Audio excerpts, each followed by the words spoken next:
তারা মদিনায় গিয়ে বসে থাকতো, অনেক আগে গিয়ে বসেছিল, ইমান তো আনেনি।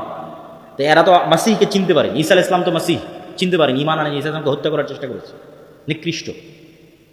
তো এই জন্য এদের সঠিক মাসিহ এরা পাবে না, এরা দাজ্জালকেই মনে করবে আমাদের মাসিহ, কিন্তু দাজ্জাল তো হবে ভ্রান্ত।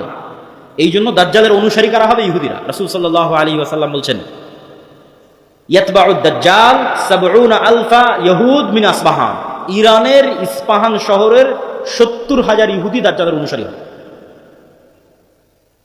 তাহলে ইহুদিরা দাজ্জালকে মাসিহ মনে করে দাজ্জালের অনুসারী হবে, কিন্তু দাজ্জাল তো পরাজিত হবে। কিন্তু প্রথম প্রথম যখন দাজ্জাল আসবে তখন তো সব ক্ষমতা দাজ্জালের হাতে, ফলত যে কেউ পথভ্রষ্ট হয়ে যাবে।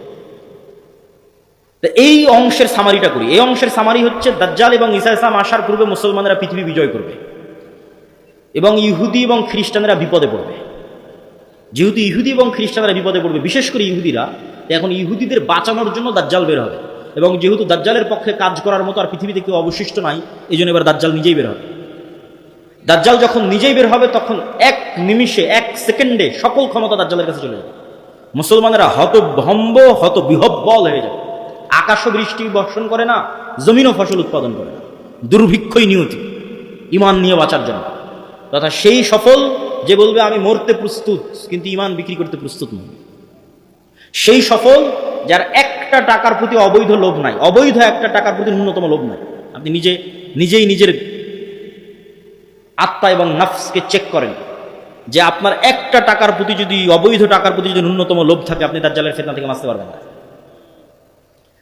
পরকালে যার বিশ্বাস সর্বোচ্চ পর্যায়ে, পরকালে যার বিশ্বাস সর্বোচ্চ লেভেলে, ও দাজ্জালের ফিতনা থেকে বাঁচতে পারবে।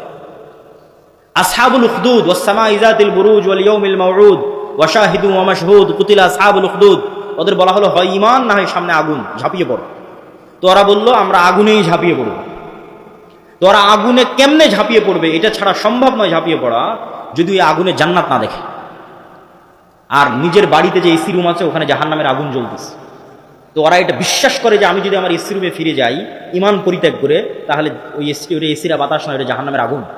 আর যদি সামনের আগুনে ঢুকে যায় তাহলে এটা আগুন নয়, এটা জান্নাত। এই সেম ঘটনা তো দাজ্জালের সময় হবে। দাজ্জালের জান্নাতে যে ঢুকবে ও ঢুকে গেল জাহান্নামে, আর দাজ্জালের জাহান্নামে যে ঢুকবে ও ঢুকে গেল জান্নাত। তাহলে পরকালের উপর ইয়াকিন না থাকলে তো আপনি দাজ্জালের ফিতনা থেকে বাঁচতে পারবেন না। তাহলে এবার দাজ্জালের আবির্ভাবের পর সারা পৃথিবীর সব মুমিন মুসলমান বিপদে, কোনো খাবার নাই, অসহায়, কিচ্ছু না। এবার বিপদগ্রস্ত মুমিন মুসলমানদের বাঁচানোর জন্য আসবে ঈসা আলাইহিস সালাম। এই হলো প্রেক্ষাপট। তাহলে শুরুতে বিপদে ইহুদি খ্রিস্টানেরা, বাঁচাতে আসবে দাজ্জাল, সব ক্ষমতা তখন দাজ্জালের কাছে। বিপদে এবার মুসলমানেরা। কোন মুসলমানেরা? যারা সব দেশ বিজয় করে শেষ করে দিয়েছে। তুরস্ক বিজয় করেছে, মসজিদে আকসা